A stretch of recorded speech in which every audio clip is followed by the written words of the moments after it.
The archive chamber was cold, and the lights were dim, casting long shadows across the ancient stone walls that had stood for 1,000 cycles before this moment. And the young historian named Selah adjusted her recording device with trembling hands as she watched the old commander settle into his seat across from her. Commander Tarek Vornash moved slowly, his massive frame showing the weight of years and the burden of memories that no creature should have to carry. And when he finally looked up at her, she noticed that 3 of his 4 eyes were natural, but the 4th was a crude prosthetic that glowed with a faint blue light. "You want to know about the war," he said, and his voice was like gravel scraping against metal, rough and worn from decades of shouting orders across burning battlefields. Selah nodded and activated her recorder, watching the small light blink to confirm it was working. "I want to preserve history, Commander," she said. "Today, do not understand what happened, and they speak of humans as if they are just another species among the stars." "Then let me tell you something before we begin," he said. "What I am about to share is not a story of glory, and it is not a tale of heroes and victories, because this is a warning, young one. And if you remember nothing else from our conversation, remember that the Valorian Dominion made the greatest mistake in our history when we decided that humans were weak." He paused and reached for the cup of water beside him, his clawed hand shaking slightly as he brought it to his mandibles, and drank. 40 cycles ago, I was not this broken thing you see before you," he continued.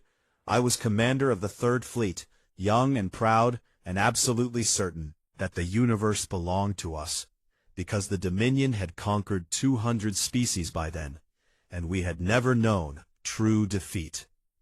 Selah leaned forward, her own recording device capturing every word as the old warrior's eyes grew distant with memory. "When our scouts first discovered humanity, they sent back reports that made our war council laugh," Tarek said. "Here was a species that had barely left their home system, flying around in ships held together with primitive metals and burning chemical fuel like cave dwellers playing with fire, and their weapons were so basic that our shields could withstand them without even activating defensive protocols." He shook his head slowly, and the movement caused something in his neck to click with a mechanical sound. "We watched them for a while, studying them the way you might study insects before you decide to step on their nest. And what we saw confirmed everything we believed, because humans fought among themselves, constantly dividing into nations and factions and groups that could not agree on anything. And we thought this weakness would make them easy to break." Selah made a note on her pad, but did not interrupt, sensing that the commander needed to tell this story in his own way. "The Dominion sent an envoy to their central world, a planet they called Earth, and we delivered our terms with the confidence of a species that had never been told no," Tarek said. "We gave them 3 rotations to surrender their colonies and submit to Dominion rule, and we told them that resistance would result in the complete destruction of their civilization." He fell silent for a moment, and when he spoke again, his voice was softer, almost wondering. "Do you know what they sent back to us, young historian?" Selah shook her head. "They sent back a single word," Tarek said. "Just one word in their strange human language, and that word was no." As the old commander leaned back in his chair, "We did not understand," he said. "Our translators checked and rechecked the message, thinking there must be more to it, thinking perhaps their primitive communication systems had failed to transmit the rest of their response. But there was nothing else, just that one small word, standing alone against the might of an empire that spanned 1,000 star systems." Tarek's prosthetic eye flickered as he focused on some distant point that Selah could not see. The War Council was amused at first, and then they were insulted, because no species had ever simply refused us, and they saw it as arrogance from creatures who did not understand their place in the galaxy, he said. "But I remember one of the elder admirals, a veteran who had fought in campaigns I was too young to remember, and she stood up during that meeting and said something that haunts me to this day. What did she say? Sayla asked, unable to contain her curiosity. She said that any species willing to stand alone against impossible odds was either too stupid to understand death or too dangerous to be underestimated. And she advised caution, Tarek replied. But the council laughed at her and called her old and afraid, and they voted to begin the invasion immediately. The commander's claws tightened around his cup until the metal began to bend. That elder admiral was the only member of the war council to survive the conflict, he said. The others all died, some in battle, and some by their own hands when they realized what they had unleashed, and I have thought about her words every single day since the war ended. He looked directly at Sayla, and there was something terrible in his three natural eyes, a knowledge that went beyond words. That was the moment we should have turned around and left humanity alone forever, Tarek said. That single word, that simple refusal, should have told us everything we needed to know about what we were facing, but we were too proud and too certain of our own power to see the truth. His voice dropped to almost a whisper. We did not understand what no meant to a human, and by the time we learned, it was far too late for the millions who would die screaming in the dark between the stars. Sayla felt a chill run through her body that had nothing to do with the temperature of the archive chamber. Tell me everything, Commander, she said. Tell me how the war began. Tarek nodded slowly, and when he spoke again, his words carried the weight of a survivor who had seen things that would break lesser minds. Very well, he said. Let us begin with the Battle of Proxima Station, where we won our first victory and planted the seeds of our own destruction, because that was the day we learned that humans do not fight the way other species fight. And that was the day we should have realized that we were not the predators in this. He closed his eyes for a moment, gathering himself, before continuing. We were the prey. Tarek's eyes grew distant as memory pulled him back across the decades to a time when his carapace was unmarked and his spirit was unbroken. And Sayla watched the transformation happen before her. The old commander becoming something else entirely as he relived the moments that had shaped him. The Battle of Proxima Station, he began, was supposed to be simple. 300 warships of the Valorian Third Fleet descended upon a human mining colony at the edge of their territory, and we expected the operation to last no more than a single rotation before we moved on to bigger targets. He shifted in his seat, and the ancient metal creaked beneath his weight. I was young then, serving as a tactical officer aboard the flagship Eternal Dominion, and I remember standing on the observation deck as we emerged from hyperspace, watching the tiny human station grow larger in the view screen, and I felt nothing but contempt for the primitive structure floating in the void. Sayla noticed that the commander's claws were digging into the armrests of his chair, leaving small gouges in the ancient wood. The station was a mining facility, built to harvest minerals from the asteroid belt nearby, and our intelligence told us it housed approximately 3,000 humans, mostly workers and their families. Tarek continued. They had no military presence worth mentioning, just a handful of patrol craft that our sensors barely registered as threats. What happened? Sayla asked, though she already knew this story would not end the way the Dominion had expected.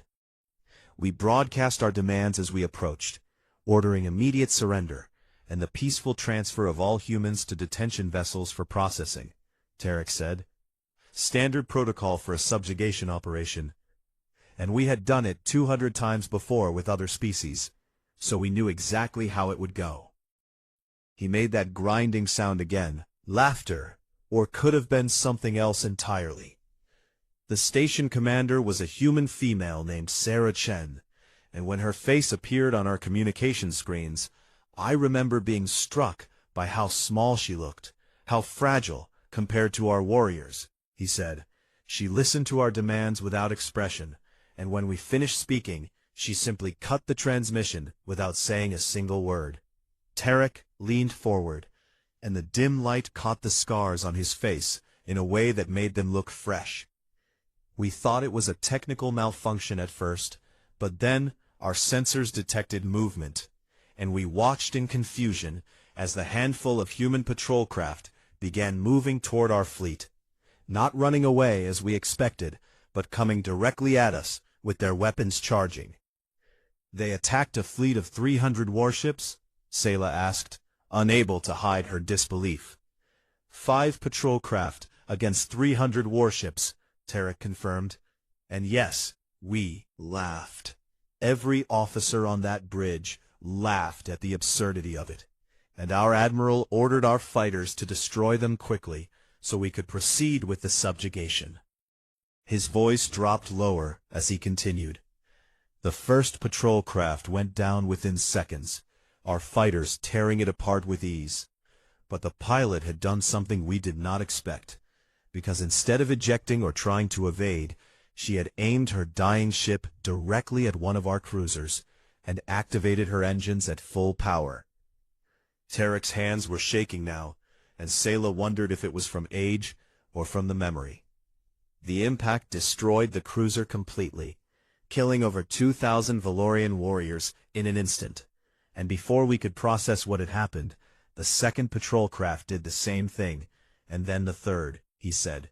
5 human pilots flew directly into our ships without hesitation, without fear, trading their single lives for thousands of ours. "Themselves," Sayla said softly. "We had no framework for understanding it," Tarek replied. "In Valorian culture, survival is the highest priority, and surrender to a superior force is logical and expected, because what is the point of dying when you can live to fight another day? But humans did not think this way."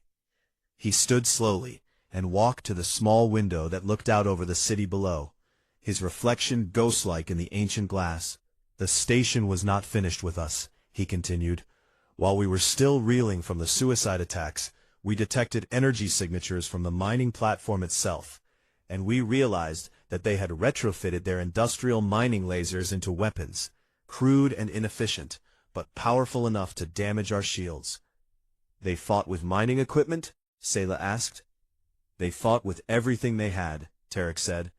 "Every tool became a weapon, every piece of machinery became a defense system, and the workers who should have been cowering in fear were manning those improvised weapons and firing at us while evacuation shuttles launched from the far side of the station." He turned back to face her, and there was something haunted in his expression. "We destroyed them eventually, of course, because 3,000 humans with mining lasers cannot defeat 300 warships, no matter how brave they are. But it took us 6 hours instead of 6 minutes, and by the time the station fell silent, we had lost 11 ships and over 30,000 warriors." Tarek returned to his seat, moving like a creature much older than his years. "But that was not the worst of it," he said. "The worst came when our ground teams boarded the wreckage to search for survivors and intelligence, and what they found there changed everything we thought we knew about the species we had declared war upon." Sayla leaned forward, her recording device capturing every word. "They could not win," Tarek explained. "They had known from the moment they saw our fleet that they were going to die. But instead of surrendering, instead of begging for mercy, they had spent those final hours transmitting every piece of information they could gather about our ships and weapons and tactics back to their homeworld." His voice was barely above a whisper now. "They turned their deaths into data, young historian, and they made sure that their sacrifice would teach their people how to hurt us. Because while we were celebrating what we thought was victory, humanity was learning." "What did your teams find on the station?" Sayla asked. "Bodies," Tarek replied, "thousands of them, and not a single one had died running away. Because we found humans who had fought until their weapons stopped working, and then they had fought with tools, and then with their bare hands, and we found children hiding in compartments with their dead parents, and those children did not cry or beg. They just stared at us with eyes that promised they would remember what we had done. He was silent for a long moment before continuing. And in the command center, where Station Commander Chen had made her final stand, we found a message written on the wall in human blood, and our translators had to work for hours to understand it, because it was in an old human language. And when they finally deciphered it, every officer who read the translation felt something we had never felt before. "What did it say?" Sayla asked. "It said, 'We will be back,'" Tarek replied. 3 words written by a dying woman who had just watched her station destroyed and her people killed. And those 3 words were not a threat or a plea, they were a promise, and we were too arrogant to understand what that meant. He looked directly at Sayla, and his prosthetic eye flickered with an emotion the technology was never designed to express. As of victory, to high command, and we moved on to the next target, never realizing that we had just taught humanity the most important lesson of the war, he said. We had shown them that we could be hurt, that we could bleed, that we could die, and we had given them the knowledge they needed to make us bleed more. The information the station transmitted, Sayla said, understanding dawning, every shield frequency, every weapon signature, every tactical pattern we used, was now in human hands, Tarek confirmed. We had won the battle and lost something far more important, and by the time we realized our mistake, humanity had already begun to change, to adapt, to become something that would haunt my nightmares for the rest of my life. He closed his eyes, and when he opened them again, they were filled with a terrible knowledge. Proxima Station was where the humans learned how to fight us, and it was where we should have learned to fear them. Young historian, so blind that we could not see the extinction standing right in front of us. The archive chamber had grown darker as the hours passed, and neither Sayla nor Tarek had moved to activate the additional lights, as if the shadows themselves were part of the story being told. And the old commander's voice had taken on a quality that made the young historian feel like she was hearing a confession rather than a history lesson. After Proxima Station, the War Council expected humanity to sue for peace, Tarek said. We had demonstrated our overwhelming power, and any rational species would have recognized the futility of resistance. But humans are not rational, young historian. They are something else entirely.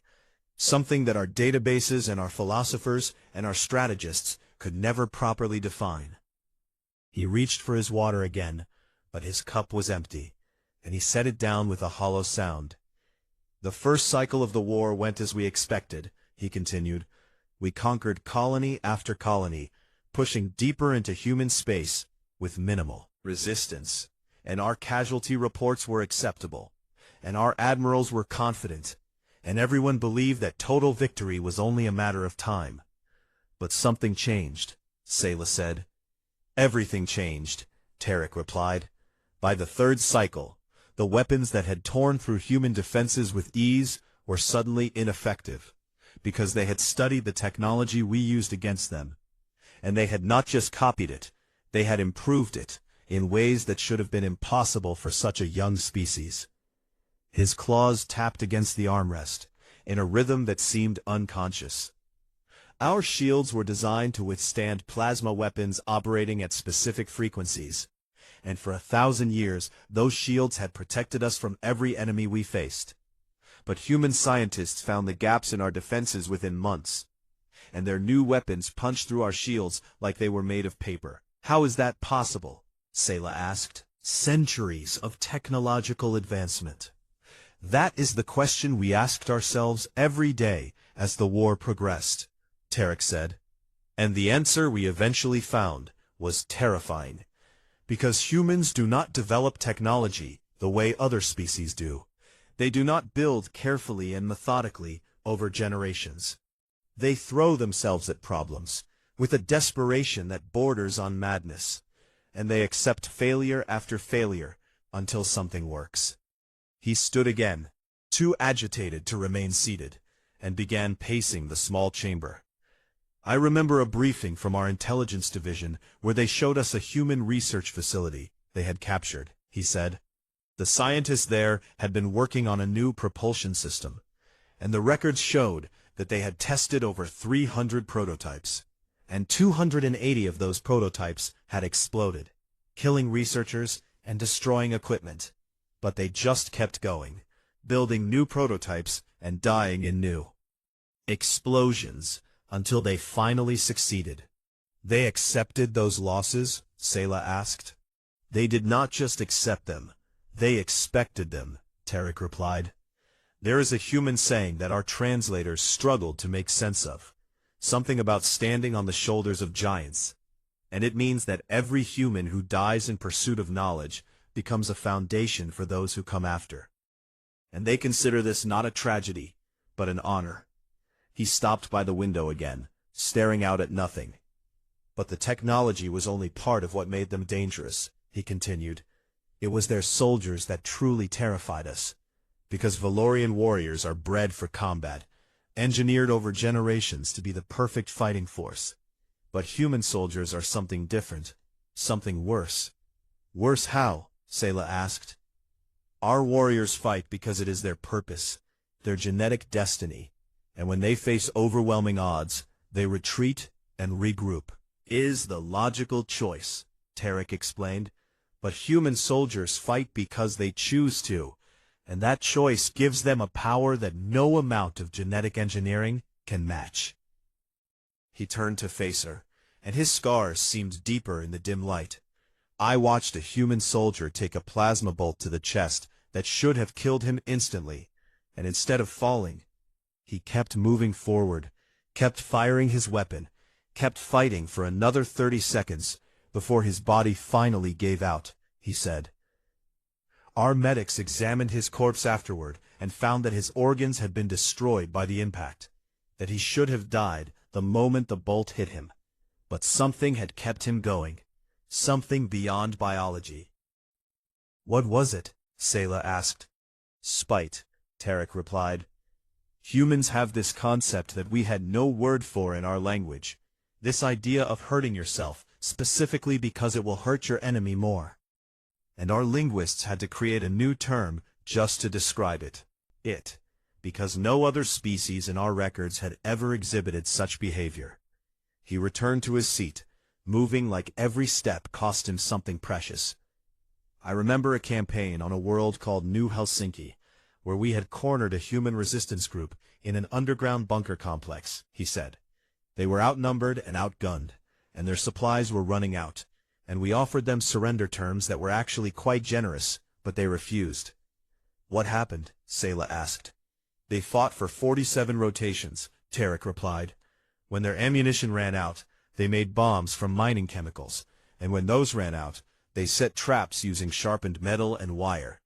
And when we finally breached their final position, we found them waiting with knives and clubs, and they charged at our warriors, knowing they would die, just to take a few more of us with them. His voice had become hollow, empty of everything, except the memory. Worst was a human female scientist who was captured during a raid on one of our supply bases, he continued. She was a specialist in biological research, and when our interrogators questioned her, she was cooperative, almost friendly, and she answered every question they asked about human physiology and psychology. That seems unusual, Sayla said. It was a trap, Tarek replied. She had infected herself with a modified pathogen before allowing herself to be captured.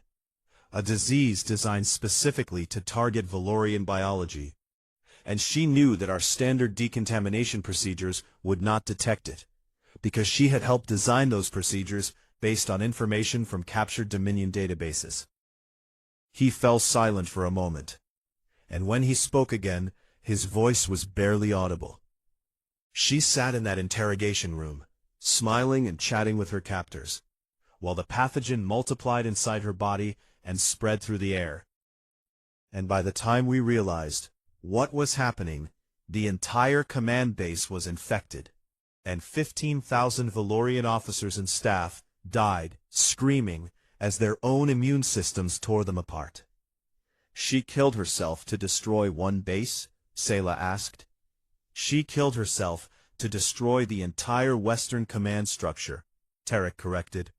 Because that base housed our strategic planning division for that sector. And with them gone, our campaign in that region collapsed completely, and humans retook 6 systems within a cycle. He looked at Sayla with eyes that had seen too much. That is the nature of humans, young historian, he said. They do not fight like other species. They do not think like other species. And they do not value their own lives the way other species do. Because to them, there are things more important than survival. Concepts like honor and revenge and love that drive them to acts of courage and madness that we could never predict. Sayla asked. You do not? Tarek replied. That is the lesson we learned over cycles of blood and death. That you cannot defeat an enemy who is willing to sacrifice everything. Because no matter how many battles you win, they will keep coming back. And they will keep finding new ways to hurt you. And eventually, you will run out of warriors, while they will never run out of will. He closed his eyes, and when he opened them again, they were filled with a weary acceptance. We were not fighting a species, young historian. We were fighting an idea. And you cannot kill an idea, you cannot conquer it or subjugate it or make it surrender. Because ideas do not know how to die. His final words hung in the air like a curse. And humans are the most dangerous idea the universe has ever created. Sayla noticed that the commander's hands had stopped shaking, as if the memories he was approaching now required a steadiness that his body had learned to provide. And she understood, without being told, that they had reached the part of the story that haunted him most deeply. The siege of our homeworld began in the 7th cycle of the war, Tarek said, and his voice was flat in a way that told her he had learned to speak these words without feeling them. We had thought ourselves safe behind the vast distances of space, believing that humans could never project their power so far from their own territory. But we had underestimated them again, as we had underestimated them so many times before. He reached up and touched the prosthetic eye that glowed in his face, a gesture that seemed unconscious. They built generation ships, he continued, massive vessels designed to travel for years or decades, carrying entire populations through the void, and families lived and died aboard those ships. And children were born who had never seen a planet, who knew nothing except the war and the slow journey toward our stars. They spent years just traveling to reach you? Sayla asked. Some of them spent their entire lives, Tarek replied. I learned later that there were children on those ships who grew up hearing stories about Proxima Station and the other colonies we had destroyed. And those children were raised on a single purpose, to avenge the dead and make the Dominion pay for what we had done. He stood and walked to the window, looking out at the city that had once burned under human weapons. When their fleet arrived at the edge of our system, our sensors counted over 4,000 warships, and behind them came the generation ships, the floating cities that had carried the war across the stars, he said. We had never seen anything like it. An entire civilization weaponized and aimed at our heart. React? Sayla asked. With terror, though our leaders tried to hide it, Tarek replied. We still had significant forces defending the homeworld, nearly 2,000 ships and millions of ground troops. But we had been fighting this war for 7 cycles, and our warriors were exhausted, our resources depleted, our spirit broken in ways we did not want to admit. He turned back to face her, and the light from the window made his scars look like cracks in ancient stone. But the humans did not attack immediately, and that was perhaps the cruelest thing they did to us, he said. They surrounded our planet, and they waited, establishing a blockade that nothing could penetrate, and instead of raining death upon us, they sent messages. What kind of messages? Sayla asked. Testimonies, Tarek replied. They broadcast recordings from survivors of Proxima Station and New Helsinki and 100 other places we had destroyed, and they spoke the names of the dead, one by one, hour after hour, a endless litany of loss that poured into every communication channel on our world. His voice cracked slightly before he continued. "They wanted us to understand what we had done," he said. "They wanted us to know the names of the people we had killed, to hear the voices of the children who had watched their parents die, to see the faces of the humans we had dismissed as weak and primitive." And it worked, young historian, because after a few rotations of those broadcasts, our civilian population was demanding surrender. "But your military did not surrender," Sayla said. "We could not," Tarek replied. "The War Council believed that surrender would mean extinction, that humans would do to us what we had tried to do to them. And so we prepared for a final defense, gathering every warrior and every weapon we had left, for a battle that we knew we would probably lose." He returned to his seat, and Sayla could see that his body was tired. But his mind was somewhere else entirely, somewhere in the past where fire rained from the sky. "I commanded the defense of the northern citadel, one of the oldest fortresses on our world. And when the human assault finally came, it was like nothing I had ever experienced," he said. "Their ships filled the sky until you could not see the stars, and their weapons turned the horizon into a wall of flame, and their soldiers dropped from the heavens in pods that screamed like dying animals as they fell." "You fought them directly?" Sayla asked. "Hand to hand in the end," Tarek confirmed. "The battle lasted for 12 rotations, and by the end, our ammunition was gone, and our defenses were breached, and we were fighting in the corridors of the citadel itself. Valorian warriors against human soldiers in a close combat that left no room for retreat." His claws dug into the armrests again, leaving fresh marks beside the old ones. "I faced a human soldier in one of those corridors, a female who was small by Valorian standards, barely reaching my chest, and I thought she would be easy to defeat," he said. "I was wrong." "What happened?" Sayla asked. "She fought like something possessed," Tarek replied.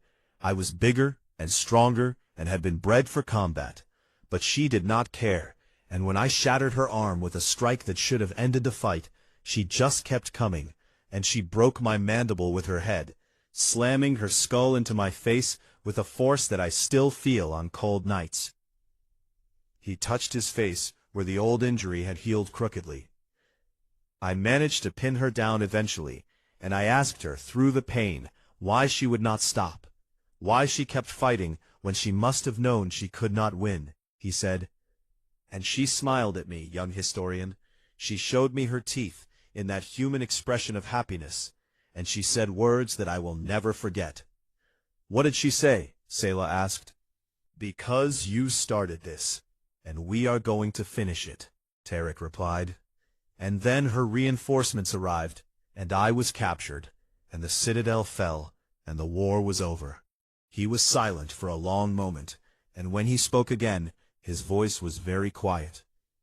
"I expected to be executed, or tortured, or subjected to the kinds of treatment that we had inflicted upon human prisoners, but instead they took me to a medical facility, and treated my wounds, and fed me, and let me rest," he said. "I did not understand." "They showed you mercy?" Sayla asked. "They showed me something more complicated than mercy," Tarek replied, "because when I was recovered enough to speak, a human officer came to see me, and he sat down across from me the way you are sitting now, and he asked me if I understood why they had come." "What did you tell him?" Sayla asked. "I told him that I understood they wanted revenge, that they wanted to destroy us the way we had tried to destroy them," Tarek said. And he shook his head, and he told me that revenge was not why they had crossed the stars. He leaned forward, and his eyes were bright with something that might have been tears. "He told me that they had come to make sure it never happened again, that no other species would ever face what humanity had faced, and that they were not going to destroy us, because destruction was what we had chosen, and they wanted to be better than us." "They spared your people," Sayla said.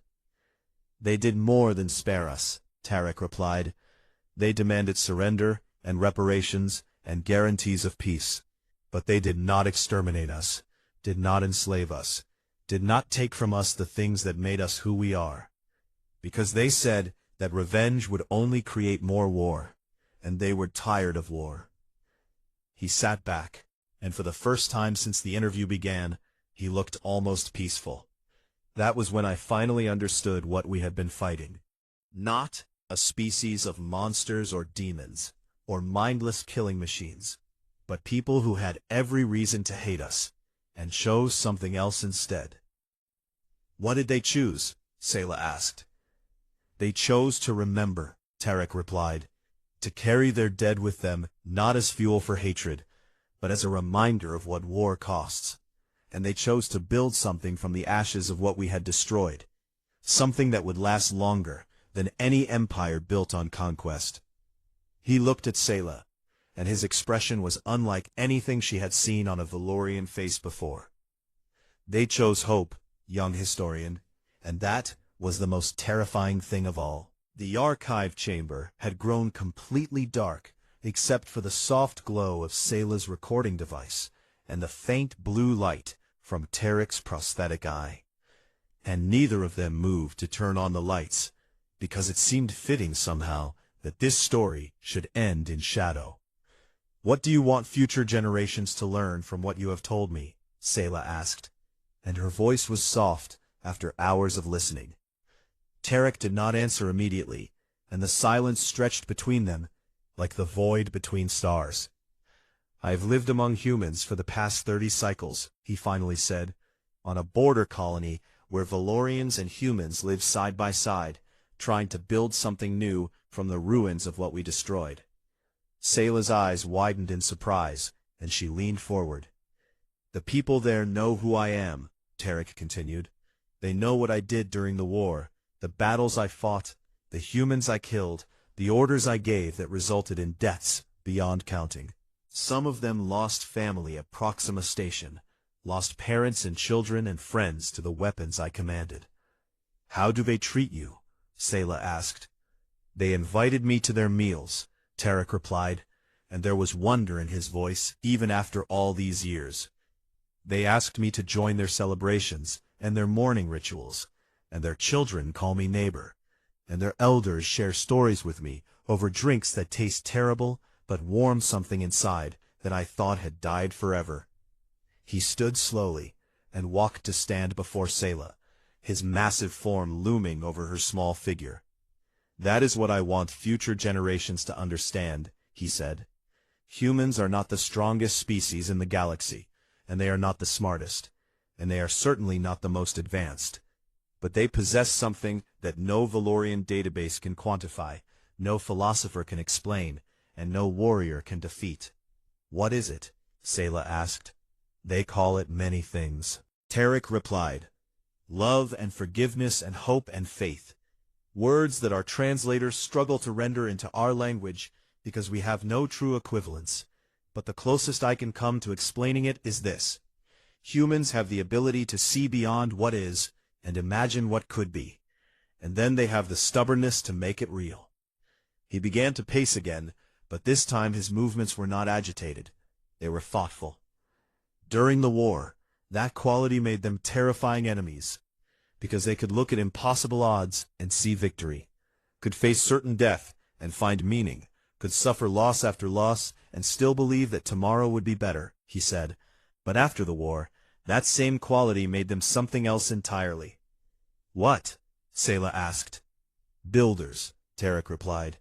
They took the broken pieces of our civilization and their own, and they started putting them together in new ways, not to restore what was lost, but to create something that had never existed before. A galaxy where former enemies could become neighbors, where the children of warriors could become friends. He stopped pacing and turned to face her directly. They carry their dead with them, young historian, but not as a weight that drags them down, rather as a foundation that lifts them up, he said. Every human who died in the war is remembered not with hatred, but with gratitude, because their sacrifice bought the peace that exists today. And humans believe that the best way to honor the dead is to live lives worthy of their sacrifice. Is that why you chose to live among them? Sayla asked. I chose to live among them because they asked me to, Tarek replied. And because I wanted to understand how a species that had every reason to hate me could instead offer me a place at their table. And after 30 cycles, I think I finally understand. What do you understand? Sayla asked. That we lost the war, not because humans were better at fighting than us, but because they were better at everything else, Tarek said. We thought war was about destruction, about killing enough enemies to make them surrender. But to humans, war is about what comes after, about building something from the ashes that is worth all the blood and tears it cost. He reached down and took Sayla's hand in his massive claw, a gesture that would have been unthinkable 40 cycles ago. They were planning the peace while they were still fighting the war, he said. Every battle they fought, every sacrifice they made, every life they gave, was aimed not just at victory, but at the world they wanted to create when the victory was won. And that is why they showed us mercy when they could have shown us extinction. Sayla's recording device blinked steadily, capturing every word. I have one more question, Commander, she said. Do you have any final words for the archive? Anything you want to say to those who will watch this recording in the cycles to come? Tarek released her hand and stepped back, and when he spoke, his voice was stronger than it had been all day, carrying the authority of a commander who had led warriors into battle and the wisdom of a survivor who had learned from defeat.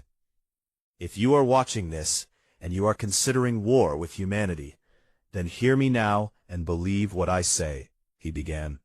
Do not do it, not because you will lose, because you might win a battle here or there. You might conquer a colony, or destroy a fleet, or kill 1 million of them. His prosthetic eye glowed brighter as he continued. But you will never win the war, because humans do not fight until they cannot fight anymore. They fight until you cannot fight anymore, and their capacity for endurance exceeds anything you can imagine, and their ability to adapt will overcome any advantage you think you possess. He turned to look directly at the recording device, and his voice dropped to something between a warning and a plea. They will remember you, not just the generals who gave the orders, but every soldier who pulled a trigger, every pilot who dropped a bomb, every politician who voted for war. Because humans have long memories, and they pass their stories down through generations like sacred texts. Tarek's claws clenched at his sides.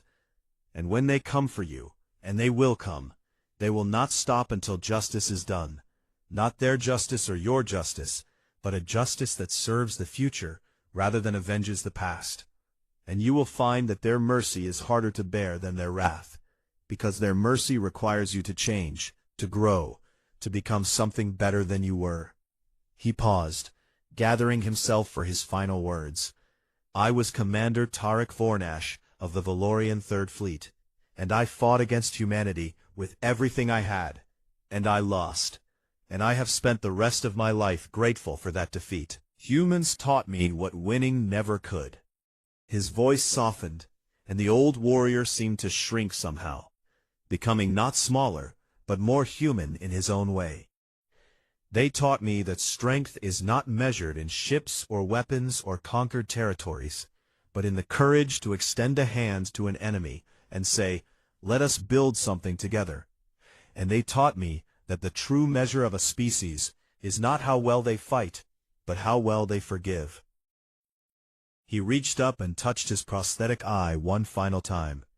That is my testimony, young historian. And if anyone asks you what it was like to survive a war with humans, tell them this. Surviving the war was easy compared to what came after. Because after the war, I had to learn to live with what I had done, and the humans I had tried to destroy taught me how. Sayla deactivated her recording device and stood. And for a long moment, she simply looked at the old commander who had shared his story with her. You, Commander, she said. This will be preserved forever. Tarek nodded slowly, and something like peace settled over his scarred features. Then my debt is paid, he said, to the dead and to the living, to the enemies who became neighbors, and to the children who will never know the horrors of the war, but must understand why peace is precious. He moved toward the door of the archive chamber, pausing at the threshold to look back at her one final time. "Remember what I told you, young one," he said. "Remember and teach others, so that no Valorian ever again makes the mistake of underestimating humanity, because they are small and fragile and short-lived, but they are also infinite, and the universe itself cannot contain what they are capable of becoming." And with those words, Commander Tarek Vornash walked out into the night, leaving behind a story that would be told for 1,000 generations, a warning and a tribute and a promise all wrapped together. In the testimony of a warrior who had learned that the greatest victory is not the one you win in battle, but the one you win in the hearts of those who come after.